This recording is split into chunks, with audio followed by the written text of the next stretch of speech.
Welcome back to the channel. Today, we are diving deep into the web-slinging world of Spider-Man, Brand New Day. While everyone is talking about the major plot points, there are several subtle details and blink and you'll miss it moments that hint at the massive future of the MCU. From surprising tech upgrades to deep-cut comic references, we've parsed through the footage to find what you might have overlooked. If you like Marvel breakdown videos like this, make sure to like the video and subscribe to the channel for more superhero content. Now let's look at the hidden details you probably didn't notice.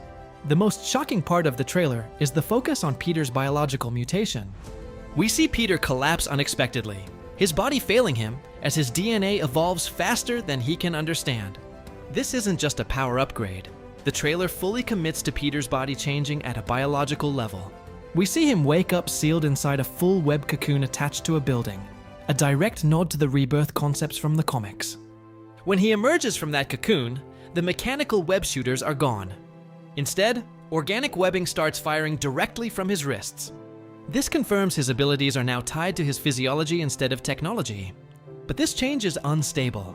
His apartment is shown covered in uncontrolled webbing, and his senses are sharpening to a point where his human side is slipping, and something more primal is taking over.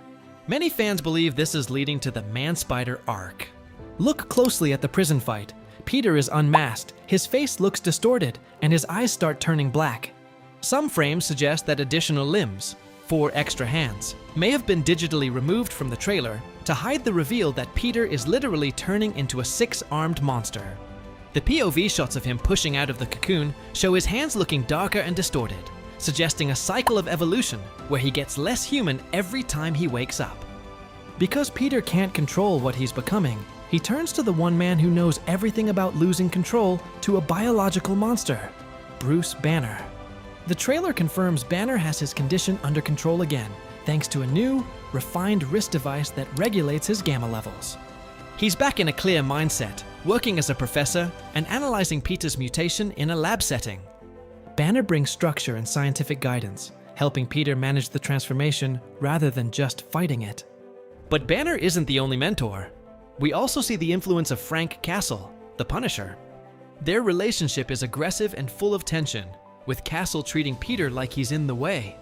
While Banner focuses on knowledge and balance, Punisher represents urgency and the harsh reality of street-level crime.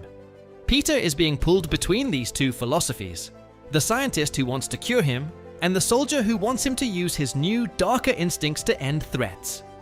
On the emotional side, the trailer doesn't shy away from the tragedy of No Way Home. MJ does not recognize Peter. Her life has moved forward, and she's even seen with a new boyfriend, rumored to be Paul. However, there is a glimmer of hope. MJ is still wearing the black dahlia necklace Peter gave her. This is a huge detail.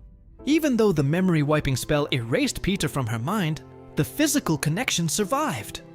It suggests an emotional residue remains. Her heart remembers what her brain has forgotten. Peter, meanwhile, is struggling with the truth. The trailer features a heartbreaking message where Peter finally explains everything to her. He tells her, "I'm not just Peter Parker, I'm Spider-Man, and sometimes Spider-Man has to do the hard thing even if it breaks Peter Parker's heart."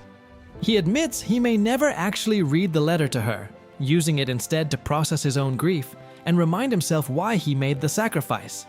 But leaks suggest MJ might accidentally find this letter, which would change everything. New York is more dangerous than ever. This isn't a story about one villain, it's a stacked rogues gallery. Scorpion finally returns with full mechanical armor and his signature tail.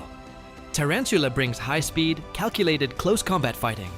Boomerang adds unpredictable ranged attacks with specialized weapons. But the real threat is systemic. We see the Hand, the ninja organization from Daredevil, attacking Peter inside a prison. They are working alongside Tombstone, who is acting as a major power figure in the underworld. There is also a massive connection to Daredevil Born Again. In that series, Wilson Fisk becomes mayor and moves to ban vigilantes. However, the trailer shows Spider-Man being celebrated and handed the key to the city. This creates a major contradiction. Does the city support him, or is this a shift in power? Some sources suggest Kingpin might have been defeated simply or sidelined, creating a massive power vacuum that Tombstone is trying to fill. Now, let's talk about why you can't trust this trailer.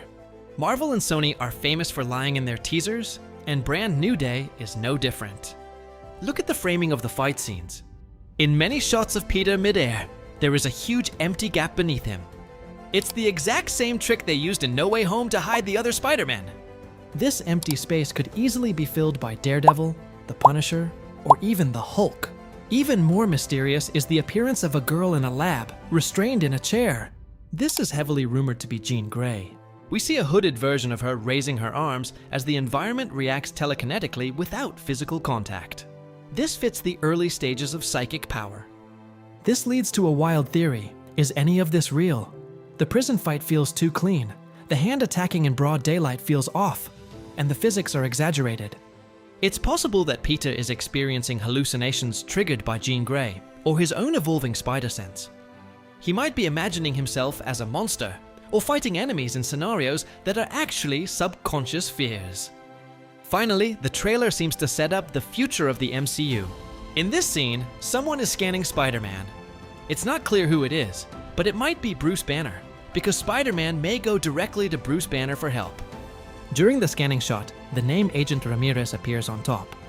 The question is, who is this agent? Possibly this could be related to the DODC checking whether he is a mutant or not, and that might be revealed after the scan. Also, in the trailer, the character played by Trammell Tillman appears in only one shot, and in the subtitles, his name is shown as Will. This could mean he is playing Williams Metzger. In the comics, Williams Metzger was the head of an anti-vigilante task force, similar to an anti-mutant task force. In the MCU, this role could be changed so that he becomes the head of the DODC. The DODC might be working to control or monitor mutants. That particular scene could be showing how they are trying to identify who is a mutant and who is not. But Spider-Man is not a mutant. In this scene, radiation is mentioned. Since Spider-Man got his powers from a radioactive spider bite, he would be considered an enhanced human, not a mutant. This trailer also suggests that the MCU already has some kind of scanning technology to identify powered individuals. Later, this technology could be simplified and placed in places like airports or other security checkpoints, allowing the government to detect mutants easily.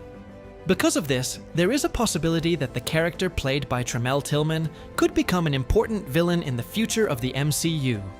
So, is Peter becoming a monster? Is MJ going to remember him? And who was edited out of that prison fight? Spider-Man, Brand New Day looks like a dark, psychological turn for the franchise that finally pays off years of street-level setups. Let me know what you think in the comments. Are you Team Mansider? And what is the deal with those green roller skates? Don't forget to subscribe for more movie breakdowns. Thanks for watching, and I'll see you in the next one.